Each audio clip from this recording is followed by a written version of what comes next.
اور قرآن کی کوہان سورہ البقرہ ہے. جو شخص ایک رات اسے اپنے گھر میں پڑھ لے تو 3 راتیں شیطان اس کے گھر میں داخل نہیں ہو سکتا، اور جو شخص ایک دن اسے اپنے گھر میں پڑھ لے تو 3 دن تک شیطان اس کے گھر میں داخل نہیں ہو سکتا. تو یہاں سے ہمیں اس کی فضیلت پتہ چلتی ہے کہ شیطان سے بچاؤ ہے. اور پھر آگے جو ایک بہت ہی خوبصورت حدیث ہمارے پاس آتی ہے سورہ البقرہ کی اور سورہ آل عمران کی فضیلت میں، اور وہ رسول اللہ صلی اللہ علیہ وآلہ وسلم نے فرمایا تعلموا سورۃ البقرۃ فإن أخذها برکت وترکها حسرہ. سورہ البقرہ کو سیکھو، اس کو سیکھو، اسے لینا برکت ہے اور اسے چھوڑ دینا حسرت ہے. یہ جو لفظ ہے نا حسرت، اس پہ غور کیجئے کہ یہ حسرت ہوتی کیا ہے. ہمیں کتنے مواقعوں پر ہمیں حسرتوں کا سامنا ہوتا ہے. ہم جب صبح اٹھتے ہیں تو ہم پتہ نہیں کتنی حسرتیں دل میں لے کے اٹھتے ہیں. ہائے یہ بھی نہیں ہے، یہ ہوتا، کاش اس طرح ہو جائے، میرے یہ والے کام پڑے ہوئے ہیں، اس طرح سے مینج نہیں ہو رہا.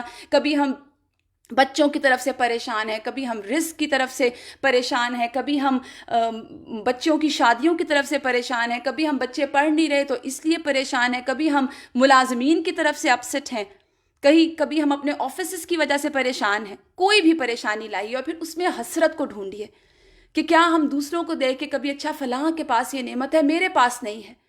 تو یہ تمام چیزوں کا علاج اور دلوں کا سکون اور گھروں کی برکت، میں برکت کو بار بار اس لیے ایکسپلین کرتی آئی ہوں، وہ یہ کہ ہمیں پتہ چلے لفظ برکت کا مطلب کیا ہے.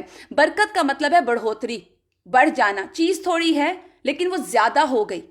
اور وہ کیسے ہوگی؟ وہ اللہ کے کلام کی برکتوں سے. ایسے کام آپ کے رکے ہوئے جو سالہ سال سے رکے ہوئے وہ نہیں ہو رہے، ایسے عمل جو آپ کرنا چاہ رہے ہیں، ایسے ٹارگٹس جو آپ اچیو کرنا چاہ رہے ہیں، وہ سالہ سال سے رکے ہوئے وہ نہیں ہو رہے. آپ البقرہ شروع کریں، آپ دیکھیں گے کہ انشاءاللہ آپ کے گھروں میں، کیونکہ اللہ کے رسول نے فرمایا نا، اللہ کے رسول کی بات تو جھوٹی ہو ہی نہیں سکتی. اسے لینا برکت، اور پھر اس کے اپوزٹ کیا لفظ آ رہا ہے؟ اسے چھوڑ دینا حسرت ہے. اور جادوگر قسم کے لوگ اس کی استطاعت نہیں رکھتے، اس کی طاقت نہیں رکھتے، اس کے مقابلے میں نہیں ٹھہر سکتے. ہم میں سے اکثر لوگ پریشان ہوتے ہیں اور اکثر وہم کا شکار رہتے ہیں کہ مجھ پہ جادو ہو گیا، یا مجھ پہ آسیب ہو گیا، یا مجھے فلاں پرابلم ہو رہی ہے. ذرا سا سر میں درد ہوگا تو اس کو ہم کہیں گے جادو ہے، کسی نے کچھ کروا دیا، بڑے دن ہو گئے میں تو ٹھیک ہی نہیں ہو رہی.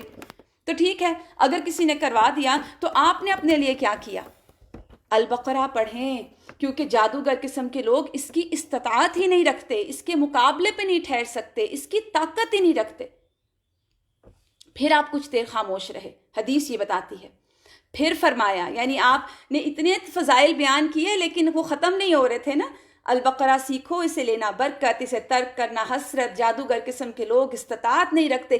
پھر آپ نے پاز لیا، پھر آپ نے فرمایا سورہ البقرہ اور آل عمران سیکھو. یہ دونوں نورانی صورتیں ہیں، نور والی صورتیں ہیں، اور یہ اپنے پڑھنے والے پر قیامت کے دن سائبان یا بادل کی طرح بادل یا پر پھیلائے ہوئے پرندوں کے جھنڈ کی طرح چھائی ہوں گی. آپ دیکھیے ابھی گرمی کا سیزن شروع ہو رہا ہے نا، ذرا سا دھوپ میں کھڑا ہونا پڑے حالت بری ہو جاتی ہے. اور کہاں یہ کہ قیامت کا دن ہو، سورج اتنا قریب ہو اور انسان پسینے میں ڈوب رہا ہو، کوئی اور سایہ نہ ہو، اور اچانک سے سایہ ہو جائے اور پتہ چلے کہ یہ تو وہ البقرہ ہے، وہ آل عمران ہے جو تم دنیا میں پڑھا کرتے تھے. جیسے حدیث قرآن کے بارے میں اور بتاتی ہے نا کہ قرآن پڑھنے والا جب قبر سے اٹھے گا تو قرآن ایک اجنبی شخص کی صورت میں اس کے پاس آئے گا. کہے گا کیا آپ نے مجھے پہچانا؟ وہ کہے گا نہیں، میں آپ کو نہیں پہچانتا. تو قرآن کہے گا میں تیرا وہ ساتھی ہوں جس نے تجھے دن میں بھوکا رکھا اور تجھے رات میں بیدار رکھا. ہر تاجر اپنی تجارت کے پیچھے ہوتا تھا، لیکن آج سب تجارتیں تیرے پیچھے لگی ہوئی ہیں. یعنی ہر کوئی دنیا بنا رہا تھا. اور پھر قرآن پڑھنے والے کو، حامل قرآن کو کہا جاتا ہے حدیث میں کہ اب اسے اس کے سر پہ وقار کا تاج رکھا جاتا ہے. اس کے والدین کو قیمتی حلے پہنائے جاتے ہیں کہ ایسے حلے ہوں گے، ایسا لباس ہوگا کہ ساری دنیا والے مل کر بھی اس کی قیمت ادا نہ کر سکیں. تو یہ تو فائدے ہیں قرآن کے. اور پھر وہ پوچھے گا، وہ شخص وہ حیران ہو کے پوچھے گا کہ یہ عمدہ قیمتی حلے ہمیں کس وجہ سے پہنائے جا رہے ہیں؟ وہ اس لیے جواب دیا جائے گا کہ تمہارے بچے کے قرآن پڑھنے کی وجہ سے کہا جائے گا کہ قرآن پڑھتا جا اور جنت کے بالا خانے چڑھتا جا، اور وہ جنت کے درجے چڑھتا جائے گا۔ اب وہ خواہ جلدی پڑھے یا ٹھہر کر ترتیل سے پڑھے۔ تو یہ دیکھنے کی بات ہے اور یہ سوچنے کی بات ہے کہ دنیا میں تمام اعمال ہمارے ختم ہو جائیں گے، جب موت ہمیں آئے گی کوئی عمل ہمیں فائدہ نہیں دے گا، لیکن حامل قرآن کو، حافظ قرآن کو، اس کا قرآن پڑھنا قیامت کے دن بھی فائدہ دے گا، اس دن بھی اس کے درجے بڑھتے چلے جائیں گے۔ پھر اسی طرح امام احمد نے نواس بن سمعان سے روایت کیا ہے کہ رسول اللہ صلی اللہ علیہ وآلہ وسلم نے فرمایا قیامت کے دن قرآن اور اس پر عمل کرنے والوں کو لایا جائے گا، اور سورہ البقرہ اور آل عمران سب سے آگے آگے ہوں گی۔ یعنی سورہ البقرہ اور آل عمران آج بھی ہم قرآن کھولیں تو ہمیں لیڈ کرتی ہیں، قیامت کے دن بھی لیڈ کریں گی۔ اور پھر وہ کہتے ہیں کہ میں ایک لفظ آپ صلی اللہ علیہ وسلم نے کچھ باتیں، 3 باتیں ایسی فرمائیں، یہ راوی کہتے ہیں کہ جنہیں میں آج تک نہیں بھولا۔ آپ نے فرمایا گویا یہ دونوں صورتیں 2 بادل، 2 گھنے سائبان ہوں گے جن میں چمک دمک ہوگی، یا پر کھولے ہوئے پرندوں کے 2 جھرمٹ ہوں گے، یہ اپنے پڑھنے والوں کے لیے یہ سفارش کریں گی۔ اس لفظ کو آپ اب ذہنوں میں ڈال لیجئے کہ سورہ البقرہ، سورہ آل عمران سفارش کریں گی۔ وہاں پہ اللہ نہ کرے ہم بے یار و مددگار ہوں اور اچانک سے کوئی آ جائے، کسی جگہ پہ آپ سوچ لیجئے دنیا میں ہم بے یار و مددگار ہوں اور اچانک سے کوئی ہمارا جاننے والا نمودار ہو اور وہ کوئی آئے میں آپ کی ہیلپ کر دیتا ہوں، آئے میں آپ کی مدد کرتا ہوں، اور وہ ہمارا سارا کام سمیٹ لے، سارا کام ذمہ داری لے لے، اور پھر اس کے بعد وہ ہمارے لیے آسانیاں کر دے، تو کیسی فیلنگ آتی ہے؟ ایگزیکٹلی یہی فیلنگ ہوگی قیامت کے دن جب کوئی ماں اپنے بچے کو نہیں پہچانے گی، بچہ اپنے ماں کو نہیں پہچانے گا، باپ اپنے بیٹے کا نہیں بنے گا، سب کہیں گے اس کو پھینک دو جہنم میں، مجھے بچا لو، اور وہاں سورہ البقرہ، آل عمران سفارش کرنے آ جائیں گی۔ تو ان باتوں کو ذہن میں رکھتے ہوئے ہم انشاءاللہ اب سورہ البقرہ پڑھیں گے، کیونکہ دیکھیے پھر وہی بات کہ اللہ کے رسول نے فرمایا اس کو لینا باعث برکت، اس کو چھوڑ دینا باعث حسرت ہے۔ تو اپنی روٹین بنائیں، اپنی روٹین اس طرح سے بنائیں کہ آپ کے دن کا کوئی حصہ یا کوئی ایسا دن آپ کی زندگی کا ایسا نہ ہو، اللہ یہ کہ کوئی مجبوری ہو گئی، آپ بالکل ہی گھیر لیے گئے، کوئی صحت کا ایشو ہو گیا، کوئی اور پرابلم ہو گئی، اس کے علاوہ کوئی ایسا دن نہ ہو کہ آپ البقرہ اپنے گھر میں اونچی آواز سے تلاوت نہ کریں۔ اس کے لیے طریقہ یہ ہے کہ خواہ آپ 1 رکوع کریں، 2 آیتیں ڈیلی کریں، 2 صفحات کر لیں، 1 صفحہ پڑھ لیں، لیکن پڑھیے تاکہ ہم حسرتوں کا شکار نہ ہوں، تاکہ اللہ ہمارے گھروں میں برکت کرے، تاکہ ہمارے گھروں سے شیطان بھاگ جائے، اور پھر تاکہ یہ صورتیں ہمارے لیے سفارش کریں۔ اس کے بعد ہم سورہ البقرہ کا آغاز کرتے ہیں۔ تفسیر آیت نمبر 1 کی، الف لام میم، حروف مقطعات، الگ الگ کیے گئے 3 حروف، الف لام اور میم۔ بعض جو صحابی ہیں جن میں حضرت ابو بکر، عمر، عثمان، علی اور ابن مسعود رضی اللہ تعالیٰ عنہم شامل ہیں، یہ لوگ کہتے ہیں کہ حروف مقطعات جو ہیں ان کا علم صرف اللہ سبحانہ تعالیٰ کو ہے، لیکن ایک بات یاد رکھیے، بے شک اس کا علم اللہ سبحانہ تعالیٰ کی ذات کو ہے، لیکن اللہ سبحانہ تعالیٰ نے اپنی قرآن میں، اپنے کلام میں کوئی چیز ایسی نہیں نازل کی جو بے مقصد ہو، جس کا کوئی معنی نہ ہو۔ تو اگر کوئی جاہل لوگ یہ کہتے ہیں کہ قرآن میں ایسی چیزیں ہیں جو کنفیوژن کی حامل ہیں تو وہ تو ہم نہیں مانتے، تو یہ ان کی اپنی جہالت پر مبنی ہے کہ اگر ان کی کم عقلی ہے، اور اللہ نے اس لیے بیان نہیں کیا کہ انسان کی عقل میں نہیں سماتی کوئی چیز اور انسان اس کے بدلے اپنی عقل کو بڑا سمجھے، تو یہ انسان کی اپنی کم عقلی ہے۔ دوسری بات یاد رکھیے کہ جب ہم کوئی ایسی چیز پڑھیں جو ہمیں نہیں بتائی گئی تو ہمارا کام کیا ہے؟ رسول اللہ صلی اللہ علیہ وآلہ وسلم سے کچھ ثابت ہو تو ہم اختیار کریں گے، ورنہ ہم نہیں لیں گے۔ لیکن یاد رکھیے ہمیں قرآن میں ایک چیز سکھائی گئی، وہ کیا؟ آمنا بہ کل من عند ربنا، ہم ایمان لائے ہر چیز ہمارے رب کی طرف سے ہے۔ قرآن میں جو چیز ہمیں مل رہی ہے وہ ہمیں سمجھ نہیں آ رہی، یہ میری سمجھ کی کمزوری ہے، لیکن اللہ کی طرف سے ہے، میرا ایمان ہے اس بات پر۔ پھر اس کے بعد آپ یاد رکھیے کہ اہل عرب جو تھے نا وہ زبان دان تھے، ان کی زبان اتنی بلیغ تھی اور اتنی وہ زیادہ علم اور نالج رکھتے تھے کہ وہ، اور زبان پر اتنا عبور تھا ان کو کہ وہ اپنے سوا سب کو گنگا کہتے تھے، عجمی۔ تو ایسے لوگ جو اتنے انٹلیکچل ہوں اور پھر اس کے بعد وہ رسول اللہ صلی اللہ علیہ وآلہ وسلم کے ہر لمحہ پیچھے ہوں کہ کوئی چیز ہم قرآن میں سے ایسی نکالیں جس سے ہم ان کو ٹارگٹ کر کے یہ کنفرم کر سکیں یا یہ ہم پروف کر سکیں کہ یہ قرآن سچا نہیں ہے، ہر وقت تو وہ اس طاق میں ہوتے تھے۔ تو کیسے ہو سکتا ہے کہ وہ یہ حروف مقطعات کو چھوڑ دیتے؟ لیکن کہیں ہمیں ہسٹری میں یہ چیز نہیں ملتی کہ بڑے سے بڑے ماہر زبان دان نے بھی اس کے اوپر آبجیکشن کیا ہو کہ یہ کیا حروف ہیں الگ الگ کیے ہوئے اور قرآن میں آئے۔ یہ ایک اسلوب بیان ہے۔ پھر ایک بہت ہی خوبصورت بات آپ اگر نوٹس کریں قرآن میں غور و فکر، کیونکہ ہم عموماً باقی تو ہر چیز میں غور و فکر کرتے ہیں، قرآن ہی عموماً ہماری نظروں سے رہ جاتا ہے، تھوڑا سا اگر غور کریں کہ جن صورتوں کے آغاز میں یہ حروف مقطعات آئے ہیں نا، اس کے بعد امیجیٹلی جو آیات آتی ہیں وہ قرآن کی برتری، قرآن کی معجزہ ہونا، قرآن کی عظمت کا ذکر کرتی ہیں۔ مثال کے طور پر الف لام میم ذالک الکتاب لا ریب فیہ، اسی طرح الف لام میم آل عمران میں اللہ لا الہ الا هو الحی القیوم نزل علیک الکتاب، اللہ نے آپ پر کتاب اتاری، بالحق، حق کے ساتھ، مصدقا لما بین یدی، وہ تصدیق کرنے والی ہے جو آپ سے پہلے کی چیزیں ہیں۔ پھر اس کے بعد ایک اور جگہ آتا ہے الف لام میم صاد کتاب انزل الیک، یہ ایک کتاب ہے جو آپ پر نازل کی گئی اور آپ کے دل میں کوئی تنگی نہ ہو، الاعراف میں آتی ہے۔ پھر الف لام را سورہ ابراہیم کا آغاز، اور آگے اگلی آیت آتی ہے کتاب انزلناہ الیک لتخرج الناس من الظلمات الی النور، یہ کتاب اس لیے آئی ہے تاکہ آپ لوگوں کو اندھیروں سے نکالیں، روشنی کی طرف لے کر آئیں۔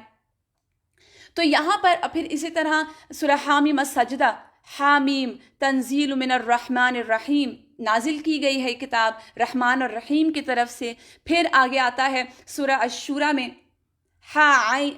عین سین قاف کذالک یوحی الیک والی الذین من قبلک، اسی طرح وحی کی ہم نے آپ کی طرف اور آپ سے پہلے ان لوگوں کی طرف۔ تو جہاں جہاں یہ حروف مقطعات آتے ہیں اس کے بعد فوراً قرآن کی عظمت کے اوپر بات کی جاتی ہے۔ تو اسی طرح اس کے علاوہ بہت سی آیات ہیں جن پہ غور کرنے سے پتہ چلتا ہے کہ ان لوگوں کا یہ قول صحیح ہے، اور یہ کلام جو ہے نا یہ الگ الگ کر کے لفظ بتائے گئے ہیں۔ تو یہ کہا گیا ہے کہ دیکھو یہ لفظ الگ الگ ہیں، جوڑو ان کو، اور اپنی روزمرہ کی گفتگو میں تم استعمال کرتے ہو، پھر سوچو کہ آخر ساری مخلوق اس کے مقابلے سے عاجز کیوں ہے۔ اور باقی یہ بات ہے کہ اللہ سبحانہ تعالیٰ ہی بہترین جانتے ہیں، واللہ عالم کہ ان کا مطلب کیا ہے۔ اس کے بعد ہم آیت نمبر 2 کی طرف چلیں گے، ذالک الکتاب۔ یا کل ہم نے سورہ الفاتحہ پڑھی، اور سورہ الفاتحہ میں ہم نے بہت زیادہ دعا کی اہمیت پر بات کی، اور اس میں ہم نے یہ بھی پڑھا کہ اہدنا الصراط المستقیم، ہم نے دعا مانگی نا، تو اس کے جواب میں اللہ سبحانہ تعالیٰ نے اگلی صورت میں سب سے پہلی بات کی کہ اچھا ہدایت چاہیے، ذالک الکتاب، تو یہ ہے کتاب، یہ ہدایت ہے، قرآن مجید مراد ہے ذالک الکتاب سے۔ لیکن کرنے کا کام، پہلا کام جو قرآن ہمیں بتاتا ہے وہ ہے لا ریب، ذالک الکتاب لا ریب، اس میں شک نہ کرنا۔ اور یہ شک کون سا ہے؟ ایسا شک جو انسان میں اضطراب پیدا کرے، جس سے انسان کو سکون نہ ملے کہ میں کدھر جاؤں، میں کس چیز کو مانوں، کیا میں ٹھیک کر رہا ہوں یا میں غلط کر رہا ہوں، ایسی کوئی کنفیوژن نہ ہو اس کے اندر، وہ بہت ہی کنفرم ہو، وہ بہت ہی کلیئر ہو، بہت ہی ثبات کے ساتھ وہ اس کے اوپر عمل کرے۔ تو لا ریب فی کے معنی ہے لا شک فی، اس قرآن میں کوئی شک نہیں ہے، اس میں کوئی کنفیوژن نہ ہو تمہیں۔ کیسا شک؟ کوئی ایسی کنفیوژن نہ ہو، کوئی نیگیٹو سوچ نہ ہو کہ یہ پتہ نہیں اللہ کی طرف سے آیا کہ نہیں آیا، اس کے نزول میں شک نہ ہو، نبی پر اترنے میں شک نہ ہو، نبی کے پہنچانے میں شک نہ ہو کہ پتہ نہیں ہم تک پورا پہنچا بھی کہ نہیں پہنچا۔ کیونکہ یاد رکھیے تمام کام اللہ سبحانہ تعالیٰ کی نگرانی میں ہو رہے تھے، ایسا نہیں تھا کہ یہ بس اللہ تعالیٰ نے جبرائیل کو دے دیا اور جبرائیل لے آئے، نہیں۔ تو یہاں پہ اللہ سبحانہ تعالیٰ نے کہا اچھا اہدنا الصراط المستقیم مانگتے ہو تو پھر سب سے پہلا کام تمہارے پاس کرنے کا کیا ہے کہ ذالک الکتاب ہے، یہ تمہارے پاس کتاب آ گئی، اب کرنے کا تمہارا کام ہے لا ریب فی، کیونکہ جتنا ریب ہوگا، جتنا شک ہوگا، اتنا ہم ماننے سے پیچھے ہٹتے جائیں گے۔